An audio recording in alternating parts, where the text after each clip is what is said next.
सुंदर वन में हर तरफ हरियाली थी, लेकिन उस दिन धूप बहुत तेज थी। रानो चिड़िया सुबह सुबह अपने घोंसले से निकली थी। उसके छोटे छोटे बच्चे घर पर भूखे थे और उसे हर हाल में आज दाना ढूंढना था। उड़ते उड़ते रानो काफी दूर निकल आई।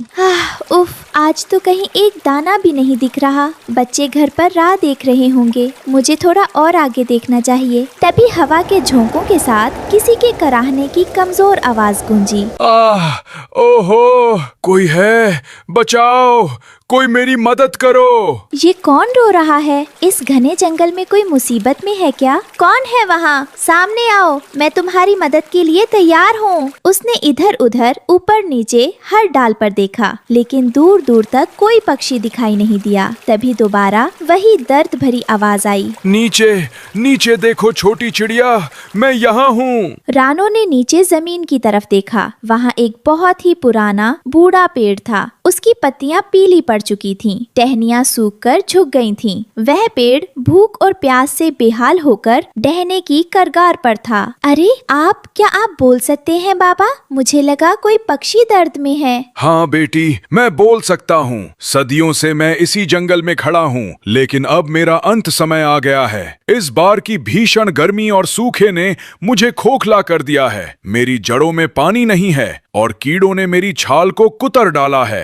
मैं बहुत दर्द में हूँ। आप हिम्मत मत हारिए बाबा, मैं आपको कुछ नहीं होने दूंगी। आप बस थोड़ा धैर्य रखिए, मैं अभी आती हूँ। रानो तेजी से उड़ी और पास की नदी से अपनी छोटी सी चोंच में पानी भर भर कर लाने लगी। इसके बाद उसने अपनी चोंच से पेड़ की छाल में लगे सारे हानिकारक कीड़ों को एक एक करके निकालना शुरू किया। बेटी, थोड़ा आराम कर लो, तुम सुबह से थक गई होगी। नहीं बाबा, जब तक आप ठीक नहीं हो जाते मैं चैन से नहीं बैठूंगी। उसने लगातार कई दिनों तक अपनी भूख प्यास भूलकर उस बूढ़े पेड़ की सेवा की। धीरे धीरे चमत्कार होने लगा। पेड़ की सूखी टहनियों पर हरी भरी पत्तियां आने लगीं और देखते ही देखते कुछ ही दिनों में वह बूढ़ा पेड़ पूरी तरह स्वस्थ और हरा भरा हो गया। लेकिन इस बार वह कोई साधारण पेड़ नहीं लग रहा था। उसकी टहनियों पर रंग बिरंगी चमकती हुई शीशियां लटक रही थीं। बाबा, आप तो बिल्कुल बदल गए। आपकी टहनियों पर ये क्या चमक रहा है?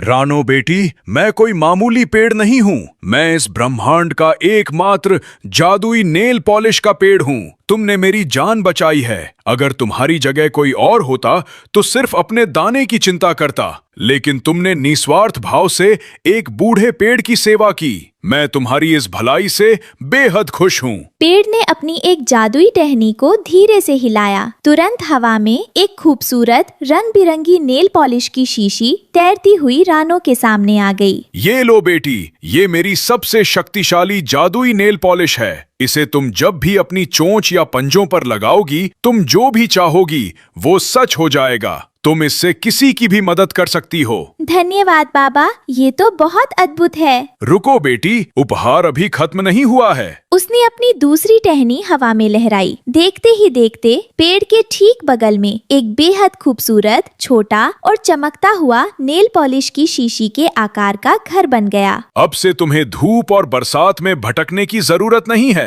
ये जादुई नेल पॉलिश का घर आज से तुम्हारा है। इसमें तुम और तुम्हारे बच्चे हमेशा सुरक्षित रहोगे। बाबा, आपने मुझे इतना सब कुछ दे दिया। मैं आपका ये एहसान कभी नहीं भूलूंगी। रानो और जादुई पेड़ के बीच जो कुछ भी हो रहा था, उसे दूर एक ऊंचे बरगद के पेड़ पर बैठे दो दुष्ट पक्षी देख रहे थे। कालू कौवा और उसका चालाक साथी जिगरबाज बाज। दोनों की आंखें लालच से चमक उठी थीं। देखा जिगरबाज, उस मामूली सी चिड़िया की तो लॉटरी लग गई रे। साला, एक जादुई नेल पॉलिश का पेड़ और वो आलीशान घर। हाँ कालू, वो घर और वो जादुई नेल पॉलिश उस भीखमंगी चिड़िया के पास क्या कर रही है? उस पर तो हमारा हक होना चाहिए। सोच, अगर वो जादुई नेल पॉलिश हमें मिल गई तो हम इस जंगल के राजा बन जाएंगे। बिल्कुल सही कहा। एक काम करते हैं, आज रात जब रानो और उसके बच्चे गहरी नींद में सो जाएंगे, तब हम चुपके से जाएंगे, उसका दरवाजा तोड़ेंगे और वो जादुई नेल पॉलिश और घर दोनों चुरा लेंगे। शानदार योजना है। रात होने का इंतजार करते हैं। रात का घना अंधेरा छा गया। पूरा जंगल सो रहा था। रानो चिड़िया भी अपने बच्चों को लेकर अपने नए जादुई नेल पॉलिश के घर में आराम से सो रही थी। तभी दो परछाइयां चुपके से पेड़ के पास पहुंची। ये कालू और जिगरबाज थे। श्श, धीरे बोल कालू, कहीं वो जाग न जाए। तो डर मत जिगरबाज, वो तान कर सो रही होगी। चल पहले इस आलीशान घर का दरवाजा तोड़ते हैं।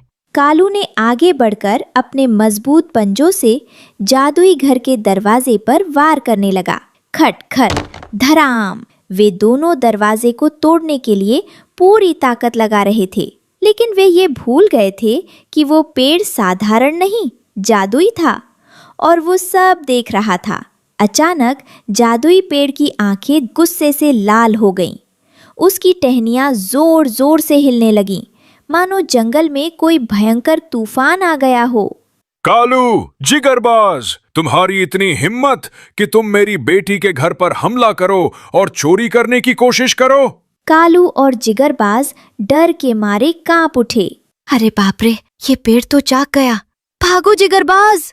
लेकिन इससे पहले कि वे उड़ पाते, जादुई पेड़ ने अपनी दो लंबी और मजबूत टहनियों को कोड़े की तरह हवा में लहराया। सटाक सटाक। कालू हवा में उछल कर गिरा। आह, ओए माँ, मर गया। पेड़ की टहनियों ने दोनों को दबोच लिया और जमीन पर पटक पटक कर मारना शुरू किया। धराम चटाक धराम। बचाओ, हमें माफ कर दो बाबा, दोबारा कभी यहाँ नहीं आएंगे, बचाओ। पेड़ ने उन्हें एक आखिरी बार जोर से हवा में उछाला और दूर झाड़ियों में फेंक दिया। दोनों की हड्डियां टूट चुकी थी। वे डर और दर्द के मारे चीखते हुए दुम दबाकर वहां से ऐसे भागे कि फिर कभी उस इलाके में दिखाई नहीं दिए। शोर सुनकर रानो अपने घर से बाहर आई। उसने देखा कि जादुई पेड़ अभी भी गुस्से में हाँफ रहा था। क्या हुआ बाबा, ये सब क्या था?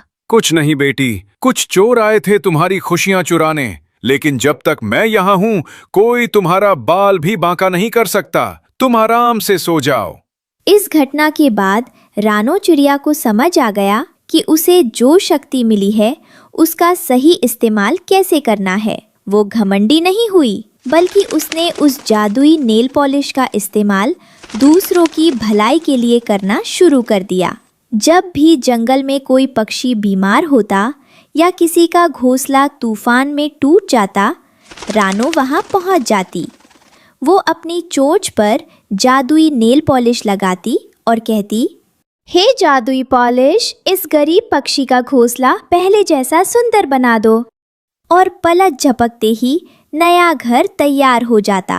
रानो बेटी, मेरे पंख बहुत कमजोर हो गए हैं। मैं अब उड़कर अपने लिए भोजन भी नहीं जुटा पाती। दादी माँ, आप फिक्र मत कीजिए, अभी देखिए जादुई नेल पॉलिश का कमाल। रानो ने अपनी जादुई पॉलिश चमकाई। देखते ही देखते बूढ़ी तोती के पंखों में नई ताकत आ गई और वो फिर से आसमान में ऊंची उड़ान भरने लगी। जीती रहो बेटी, भगवान करे तुम्हारी ये जादुई शक्ति हमेशा दूसरों के अंधेरे जीवन में उजाला लाती रहे। रानो चिड़िया, उसके बच्चे और वो जादुई नेल पॉलिश का पेड़ हमेशा के लिए एक खुशहाल परिवार की तरह रहने लगे।